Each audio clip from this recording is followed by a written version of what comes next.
So welcome back, guys. And today we want to see about how we can develop REST APIs using Spring Boot. The only reason I'm taking this is we need to imagine what happens at the backend. Okay, when you're trying to hit some URL like this. Okay, when you're trying to make some calls to get all repos, what is happening? What is this path parameters? What is this query parameter? What is happening in the backend? Okay, how Spring Boot Java developer develops this backend for you. Okay, what are the components involved in this, so that you, instead of just understanding this is a path parameter, okay, how this path parameter value is very important for the user to fetch the value, right, for the backend developer to fetch the value for you. So we're going to see in that perspective. I'm not going to cover Spring Boot itself, right? Spring Boot is very vast. People who work with Spring Boot knows about it. There is a lot of concepts. You have been life cycles, dependency injection, a lot of other concepts around it. But my aim is not to cover Spring Boot itself. My aim is to teach you guys how, we have created a JSON server, right? We have created a JSON server. um, it replied you back with some response, right? How we gonna build a REST API like that? How these parameters are going to be, very important. The DNS, and then you have your path parameters, and then also, the mostly the people will have their API versions here. How this whole things work in the background, right? Suppose you are adding an employee to it. Okay, if the ID already exists, why it is throwing error, right?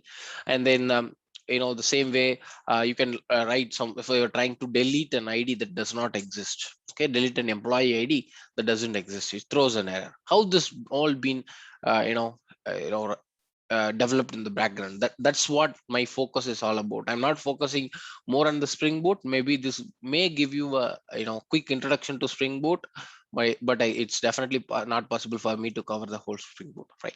So the whole idea is, again, to explain you guys how things work at the backend. When you are passing a path parameter with a particular value, okay, or when you pass a particular query parameter with a particular value, when you are sending a post request with a certain request body, what is happening at the backend, how this information being passed, how this been understood, stored in the database, and all that stuff, right? So that's our focus. That's the first thing. I want to set the theme correct, so I don't have to redirect you guys again with your questions. Okay, good. Now, so Spring, I don't know how many of you know about Spring, but Spring is a very matured framework. But even then, they were doing a lot of configurations manually. The reason is, you have to do all the configurations in the XML files. But Spring Boot is a lifesaver for many developers. How this is going to help us to create, it's a ready framework, right? It's a ready-made framework which can help you to run your API within less than 5 minutes or 2 minutes. Okay, that's how fast it can be. Okay, so let's do it without wasting much time. So Spring Boot is basically a framework, guys. You don't have to worry too much about it.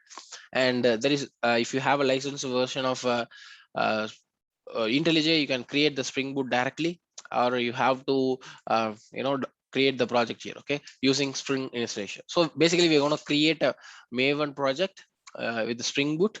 But the thing is, we're going to create the project, or we're going to choose all the dependencies with the help of this website, okay, Spring initialization. So this basically asks what sort of thing we want to do. You want a Maven or a Gradle project? For me, Maven is fine.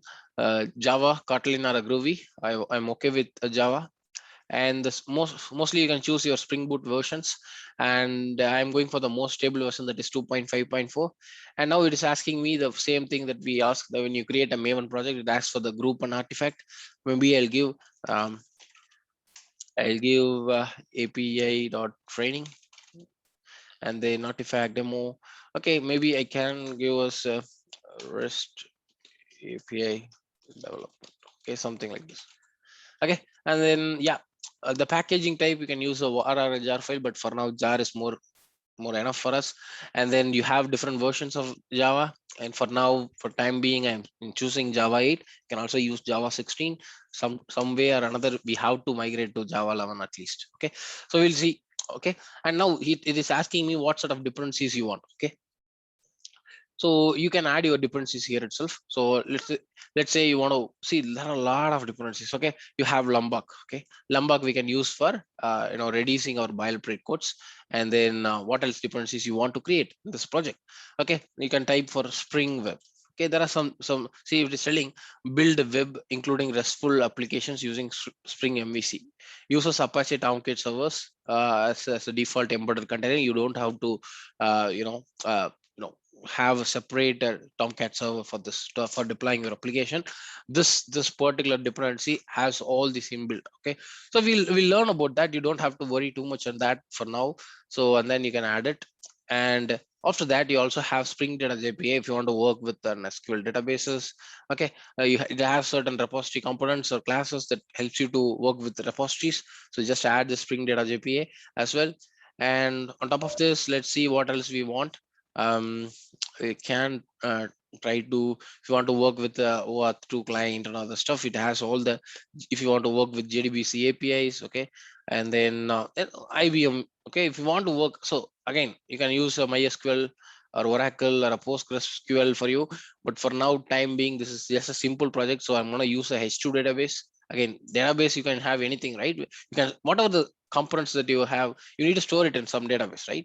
People use any kind of database, they can use any of these databases, but this is very small learning project, so I don't need a real database. Okay, so what I can do is I can directly use a H2 database. H2 database is something that's an in-memory database. When you stop your server, all your data gets depleted. No problem for me. I'm not building any production grade applications. I don't care, right? As well, I don't have the pain of maintaining the databases now. So I don't want to do that. So I'm just creating a H2 database, which is going to be like a in-memory database, which is temporary database. Once you stop your server, all your data will be gone. There's no problem. I can.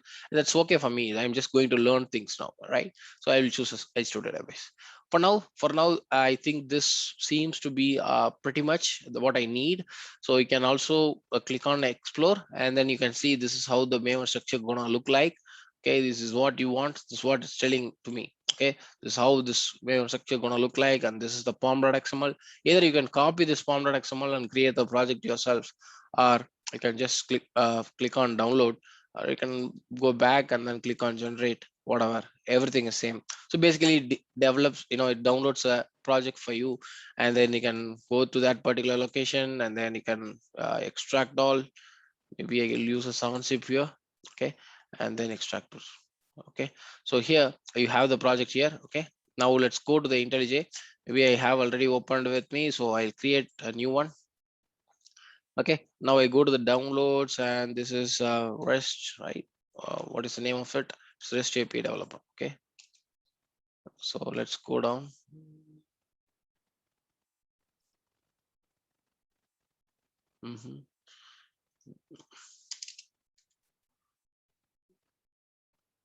Just a minute. So go to the file, open. In my downloads, I have something called as REST API development. Yeah, this is the project one I want. So like choose this. Okay, I want to trust this project, and I want to basically create it this window. Yeah. Okay, let's give it a few minutes for all the dependencies to get downloaded. Maybe it'll take some time. Suggesting two plugins. Okay, for now I'm not interested in this plugin. That's okay. Okay, let's remove this. Yeah, since I have the dependencies already in another project, so it has pulled it from my local repository. But if you notice, this is my folder structure going to be like, right? So you have a REST API development application, right? So let's try to build it's a very simple thing. Okay, very simple server that can accept some get calls now, and then we'll try to understand more in detail later. Okay, so for now, the class is annotated with Springboot application, which means this main method or the class going to behave like a Springboot application. So it has a lot of components in it. So if you go inside, okay, it's going to do a lot of component scanning. It's going to do a lot of stuff. Okay, it's again coming to Springboot. We are not focusing for that now. Okay, all we are interested is you have to check whether it is annotated with Springboot application, and when you run this application, it's gonna behave like a Springboot way. Okay, you're gonna see a lot of logs which we are not used to before, but yeah, that's gonna happen. Now this is a very simple piece of line that basically kickstarts your application. So you will also learn about this, what this means. But for now, we are all interested in creating a simple REST API, right? So let's do it. So Spring Boot is all about annotations, guys. Okay, annotations, Spring Boot. Very simple. You have to know how to use annotations, where to use annotation, and what annotation to use. Okay, Spring Boot is basically annotation. So if you use annotations, you build an application with just annotations. Okay, even developers write very less code. Okay, once I learned the Spring Boot only, I realized, okay, as a test automation engineer, to develop a test automation suite for a website, we are writing so much lines of code. Okay, but in case of real time, for a backend development, all, you don't need that much code. Okay, most of the things can happen automatically with the help of all these dependencies, and Spring Boot can do it out of nowhere, right? You cannot even imagine that Spring Boot can do all these things. Okay, let's see what at all it can offer. But for now, I want to create a REST application. So I just need to tell a REST controller. That's it. This class is going to be a REST controller which going to manage all my REST services for now. Okay, so what I'm really telling, public void, maybe I want to have a home page. Okay, and this gonna simply return me hello, uh, uh, welcome to Springboot REST API dev. Okay, something like this. And I'm gonna change the return type to string. And basically, this is gonna be available as a get call, right? So at the rate get call. So yeah, at the rate get mapping.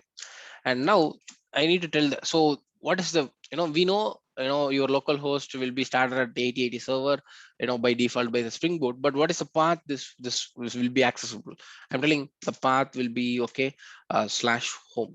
Okay, it will be available slash home. Okay, so if you have, we are just telling, if there is an endpoint slash home, okay, you return hello, welcome to Springboot development. That's what we have coded. Okay, let's see what's happening. Okay, now I need to start the server. Just right click and then run this main application, or you can also use this. Anything is fine. Okay, now basically that's it, guys. We already created one REST API. Okay, for our practice. So this API, if you call slash home, it basically returns you hello, welcome to the Springboot REST API. Okay, that's it. So if you notice very closely, you will see a lot of logs. Okay, this is something that we are new to see this. But yeah, this is a Spring Boot version of 2.5.4, and it is configured all the things for us. Okay, and if you notice, Tomcat server is started on the localhost 8080. Okay, that's what we want, right? So let's go, and then you can use a client, maybe a Postman or SoapPy or your, okay, anything. So for now, I can use localhost 8080. Let's see. So it's telling, okay, there is no localhost 8080. There is no such mapping, because yeah, we have only the mapping for slash home. See, guys, that's it.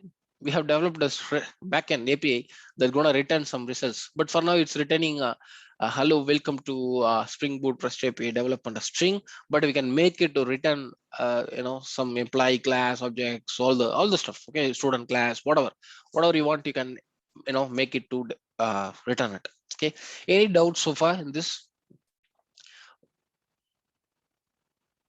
The way how we have created this, very simple. Okay, go to the Spring initializer, choose the project you want. Okay, what type of project, what type of language, what is the Spring Boot version, give your project name, and then the packaging is basically jar. And then choose all the dependencies. We chose Lombok because we want to reduce the boilerplate codes. We want to choose Spring Web because this is going to help us to build some RESTful APIs. Okay, it also comes with your Apache Tomcat, so I don't have to worry about.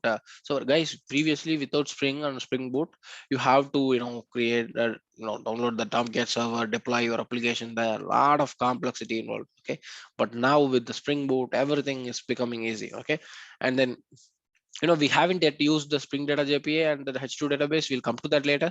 But for now, we have just used Spring Boot here, and then we just created a REST API which can serve your request, which is hit to this particular slash home endpoint. Okay, and you can also make an request from here. Okay, maybe like this, and then slash home. Okay, It doesn't matter as long as it's a get request and the correct endpoint. Okay, you're gonna get your reply back. Okay, good. Now what else we can do. No, but this, whatever the code that I have written, right, whatever the code that I have written is more like a beginner. Okay, in normally when we started to learn Selenium, how we write driver dot find element, we write driver dot find element, all those things, right? So we are not keeping the right things in the right place. Okay, so I want to make sure that I create a skeleton, proper skeleton, so that I can build on top of it, right? We have a page object model because we want to maintain a lot of pages in Selenium frame, right? So we don't want to do everything in the same class. We want to structure them properly. We want to keep them at right places so that our framework looks better. Good. Now, so I believe this particular piece of code should not belong here, right? So let the main method alone be here. Let's move this all this logic of building your stuff, everything to another class, right? Let's do it. And maybe you can create it on the same class, or you can basically create I don't know why the framework, the folder structure is like this. Okay, I don't know. Normally it will open one by one. Com dot. Okay, Amudan, yeah, Amudan, if you create a new package in training, yeah. it will open as a individual packages. So Okay, okay, yeah, yeah, I know, yeah. So I want to create a new package, right? So now this package is not REST API development. It's basically I need to actually create it inside REST API development. So let me name it as employee for now. So because I want to deal a lot about the employees, right? Okay. Now inside this employee again, guys, the package name should be all in lowercase. I have done a mistake, so maybe I'll try to refactor it now. Okay. Do you want to rename the package? Yes. Okay. And then let it be. Let's follow all the conventions. Even if you don't follow, that's okay. We are just practicing. Okay. Now I have a package like this. Okay, employee, right? So all those stuff. So let me create a new class. Okay, uh, and then let's name it as uh, employee. I'll tell you guys. Okay, maybe I'll for now I can name it as some controller or something. Okay, we'll name everything later. Okay, so I have a controller class. Okay, I want to move all this logic. Okay, let's cut this code, put it here. Okay, if you have something like this, you also need to tell uh, this annotation on top of this class. So you are telling Springboot, hey, if we are going to have all the REST controller in this particular class, okay, if you have a lot of, suppose let's say in our case we're going to work with the employees. Okay, we're going to have a database that is storing all the employees, but in a real-time project it's not just about employees. You may have email IDs, a lot of components, right? And those cases you can have classes like employee controller. Okay, so that it's more meaningful, right? But for now time being, we just move to this particular package, and now still our server is up and running. Okay, the Tomcat server, but I'm gonna stop it. I'm gonna rerun it so that the changes can take place. Okay, let's stop it. Okay, now it's stopped, and then you can again run from here.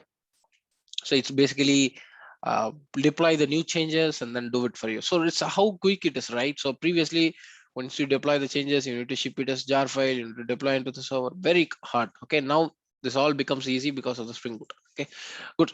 Now again, if you go here again, it works the same way, no changes, everything works same way, because we just moved the code from one place to another place and we have a proper name now. Okay, good.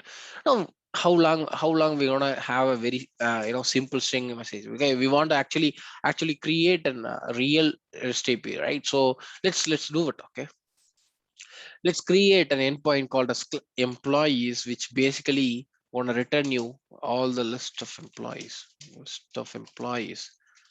Okay, available in the database, available.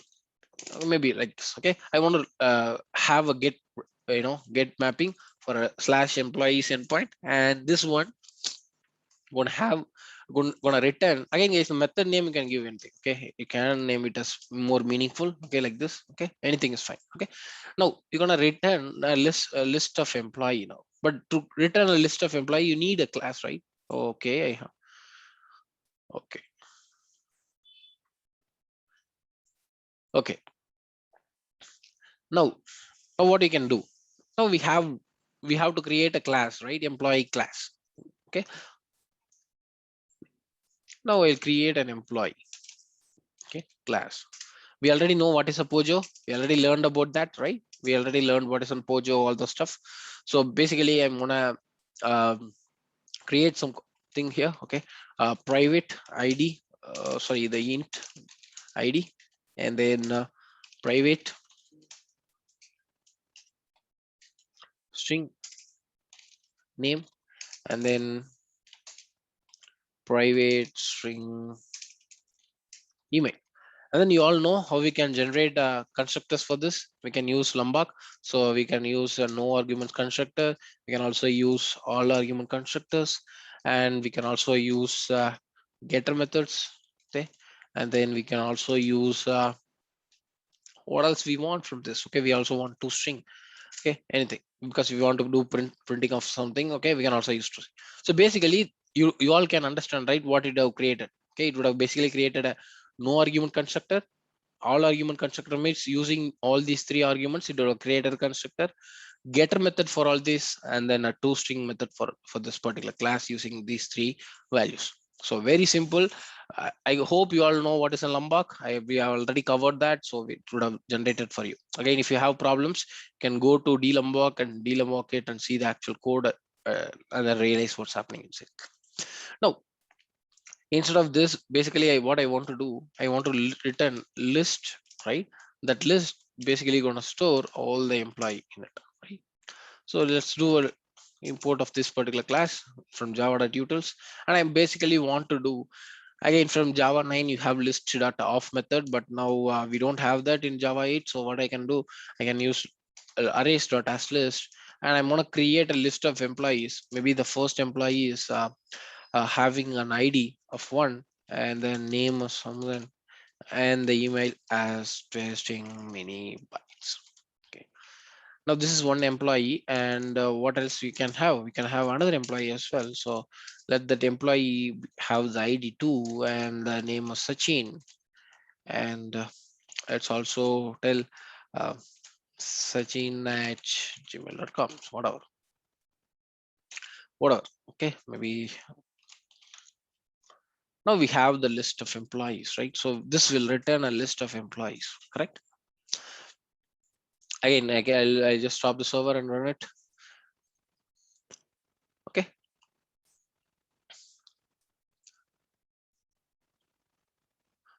Okay, now it's again been changed. Now if you go and hit this, there's no slash home, because what are the mapping we have for the slash home? We have moved that, and then now this is slash employees, right? And now we have to change the endpoint to slash employees. Okay, and if you notice, we are getting a list of employees, right? This is what basically we also got from a JSON server, right? Whenever we hit an endpoint, it is giving us back this particular list, right? Now we have only two values. You can also construct it in such a way you can get more values, right? That's not our deal. Our deal is to see a list of employees when we make a get call to the slash employees. Yeah, so this is how easy it is. Okay, let's go to the a postman as well, and then let's try to hit and then see the results. Okay, so basically you can also develop your own REST API instead of using JSON server. You can also use your REST API, develop your own REST API, and then practice along with it, right? So we have a clear format now. We have ID, name and email, ID, name and email. Everything is basically working fine, right? Now let's go again back to this, and if you notice, still again this particular controller class basically indicates it needs to control, and then it's actually encapsulating a lot of business logics here. Okay, okay, so I'll go back to some basics, guys. Okay, so whenever the people are developing this, okay, they have some three-tier architecture. Okay, okay, now you have like this, you have like this. Okay, what is, okay, now you have a controller class here, and then you encapsulate all your business layers here. Okay, business layer, this gonna be actually called as a service. Okay, but yeah, they're gonna wrap all the business logics here. And then you also have a data access layer, we call it as DAO or DAO. which gonna basically interact with all the repositories. Okay, your real repositories or whatever. Okay, you have this to interact with the repositories. Okay, you can have your repository like anything, but in our case we have H2. That's a different case, but we'll learn about that. So we actually have H2 database, that is in-memory database. You can also have Oracle SQL, whatever, Oracle, MySQL, Postgres, whatever the database, but basically it's all databases. Okay.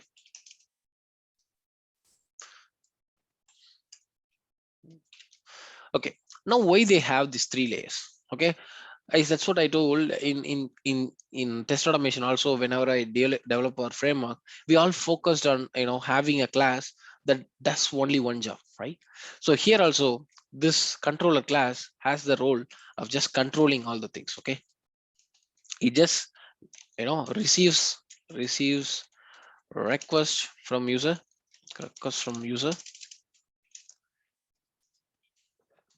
identifies. Okay, basically identifies. Okay, what identifies what needs to be served and served. Okay,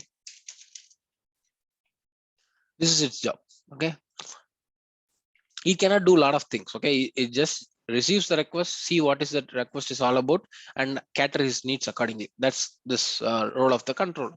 And we have a business layer where you can encapsulate all the logic, business logic. Okay, we created a random utils and faker utils during our REST API development. We wrapped the business logic. This because if there is a future change we want to accommodate, right? We don't want to touch an existing code.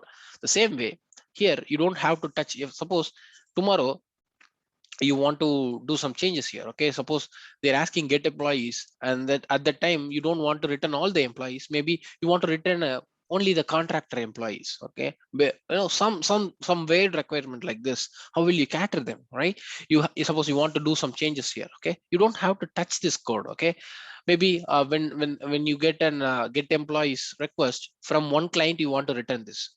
In another, if the client is different guy, you need to return another values. Okay, another set of bunch of values. How will you do this? Okay, so it's very difficult, right? Again, you have to keep on writing all your logic here. That's basically wrong, right? Don't do a lot of work with a method or a class. It can do just basically like us. Okay, you cannot overload stuff into one method. Okay, now we can separate the business logic, and then we just have the control alone here. That's why we call it as controller. Okay, that's when this class comes in handy. We call it as a service. Encapsulate the role of this particular class is to encapsulate all the business logics. And at the end, okay, you also have a layer just to access with your database. Okay, this is a data access object, or you can mention, okay, a layer to basically interact with the database. Okay, so this is the kind of layer structure that we want to create. We already have created a controller, but we found a problem that our method is doing a lot of stuff. Let's try to optimize that, and let's create. Maybe the controller should have been named as employee controller. Since we know what is the right thing now, so we'll name it as employee controller so that it's more meaningful. Okay, now I also have the business logic, right? So business logic class, so I can name it as employee service, because it's a business logic, like or you can tell like employee business layer. Okay, something like that. But people tend to name it as employee service. That's the convention. You can also use that. It's absolutely fine. Okay, if it is a service, people assumes that you are enwrapping all your business logics there. Okay, now eh, now let's go ahead and create something here. Okay, what I want to create, basically I want to create a method called as get employees. They're going to return all these things, right? So let's do that. So I'm going to have a method public say list of employee, and then it is going to be get employees or whatever the name that you like. Okay,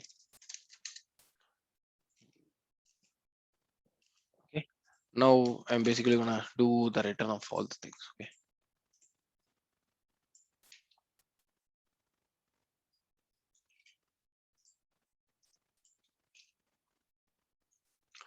Okay, now this is fine. Now let's go here and then let's also just make a call to return new employee service. Okay, I need to actually create an object for this employee service and then dot get employees, right? This is a conventional way of doing things, right? You create the object yourself and then call it, right? Or you can use singleton pattern or something like that, and then you can get the instance to access the instance method, right? We have already done all these things, right? Or you can also create a employee service object here, and then the using the reference variable you can call this, or you can use anonymous objects to access the method, right? This is how we normally do, right? So but basically Spring Boot has a lot more to offer than an annotation. Okay, it can be also doing all your dependency injection. Okay, to understand dependency injection, we have to understand what is inversion of control, right? So inversion of control is again principle that is in software development. Let's assume you want to cook some food, right? All your intention here is basically to eat, right? You are hungry, you want to eat.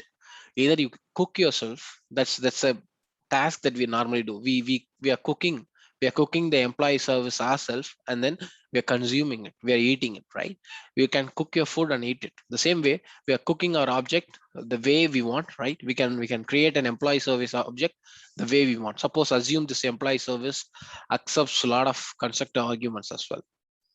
Then you can use a builder pattern to have more control, right? If you want the immutability or immutability, if you want the immutability, go for the constructor. If you want the mutability, go for the setter method, right? We decide what how we want the food, right? If you want more taste to it, want more salt to it, more spice to it, okay, we add it, we cook ourselves. But there is certain guys who can do the job for you. Okay, there is people like Swiggy, Zomato. If you order, they deliver the food at your doorsteps, right?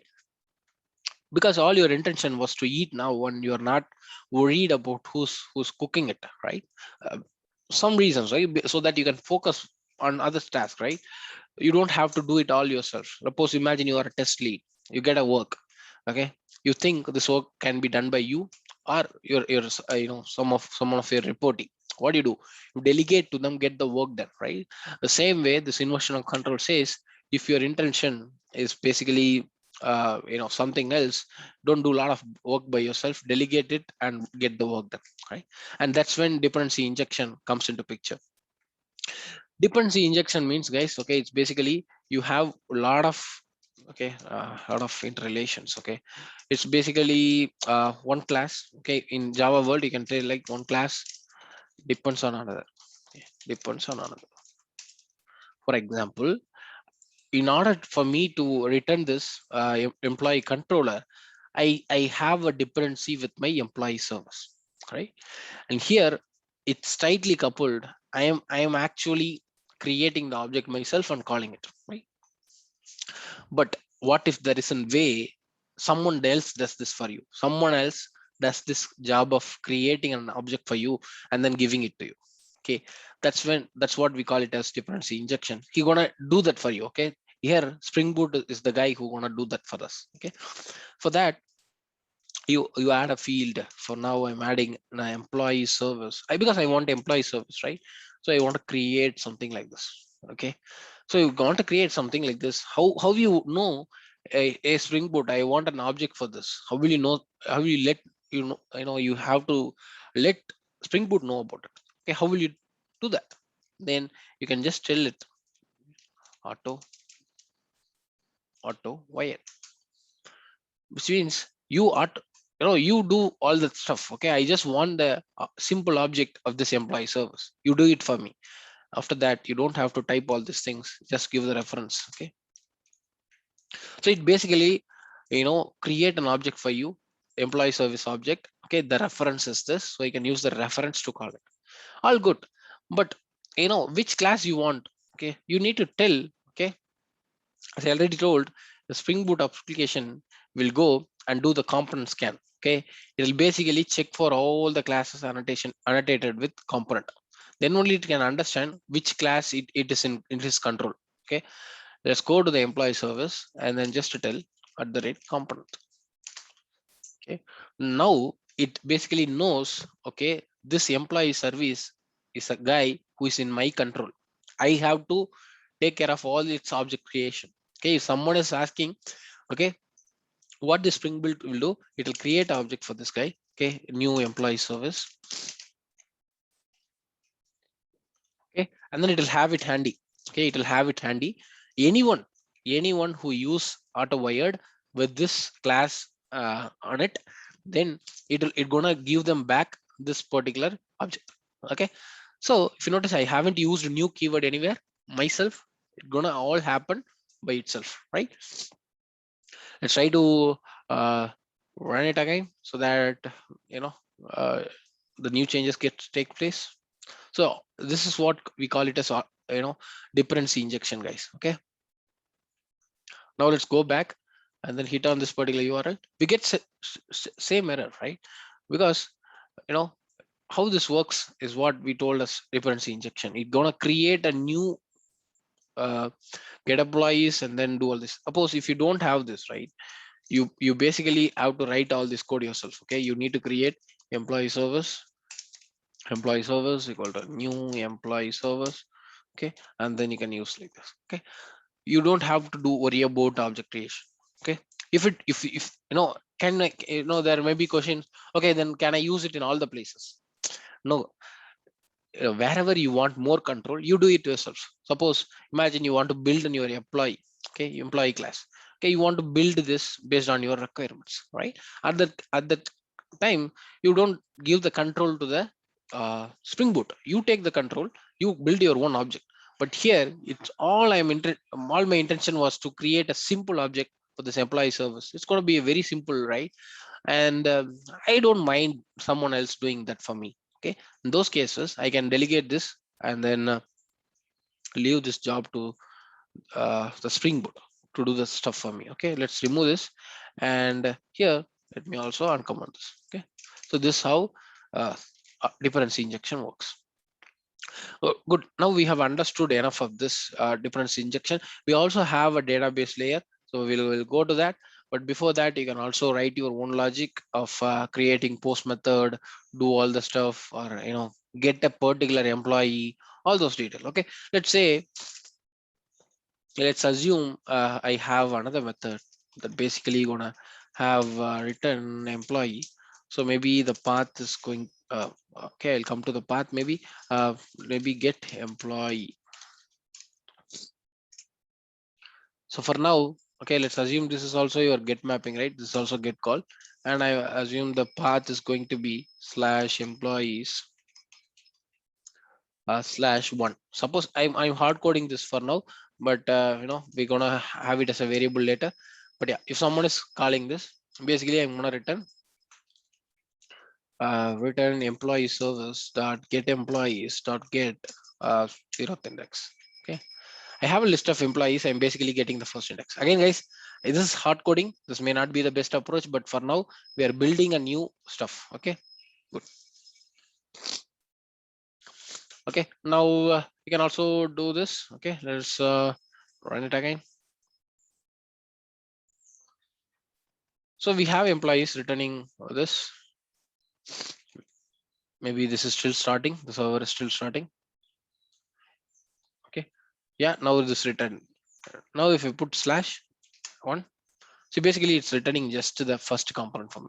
Okay, so this is the power of it. But I don't want this to be hard coded. Okay, because if they are passing me two, okay, I want to show them a white label error page, but I don't want to show them that. I want to fetch the first index, first the employee at the first index, or I want to show them a customized error message. How can I build all these things, right? All this logic. Okay, that's what we're gonna see tomorrow. Maybe you can try it out and play around till here, and then we're gonna touch base on the database tomorrow, and we're also going to build a post, put, and delete operations as well, right? So what is how to change this? Okay, slash one is a variable. Okay, all these things we're going to see. Okay, basically we're going to have something like this. Okay, some ID. Someone is passing me an ID. What I'm going to do, I'm going to take the path parameter from it. Okay, I'm going to take a path variable from it, and the path parameter is basically int ID. Okay, something like this. And if someone is passing me an ID, what I'm going to do, ID minus one, I'm going to get an ID minus one for them. Okay, basically if they are telling one, I'm going to fetch the 0th index for now. Okay, or you can also get an employee based upon their ID. You can iterate through the list of employees, check which employee is having that particular ID, return the value. Yeah, basically like this we're going to play around with the most path variables, query parameters, request body, all those stuff. Tomorrow we're going to build a post mapping, put mapping, delete everything tomorrow. Okay, we're going to also integrate with our H2 databases. How this going to help us, if you integrate with your H2 database, we're going to use JPA repository stuff, and it's going to have everything in it. Okay, you don't have to write a lot of logic. Everything will be auto served by the Spring Boot. Okay, you don't have to worry too much about. Any doubts in this so far?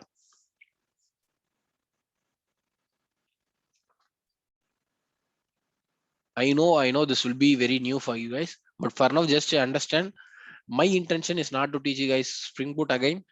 If you put a slash employees, you need to know how things work at the backend. Now we have a dummy list. It is not from coming from the database. I have a dummy list. I'm returning this for now, but yeah, we can also write a logic to fetch it from the database, right? Very simple. We know going to have one more layer, that is data access layer, where we're going to delegate the logic and get the response from the database, right? So that's what it's going to do. Any doubts from anyone?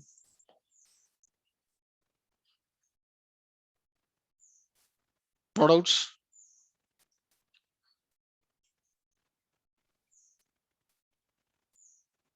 I say sir, no, at least. No, no, Amadar, no. Okay.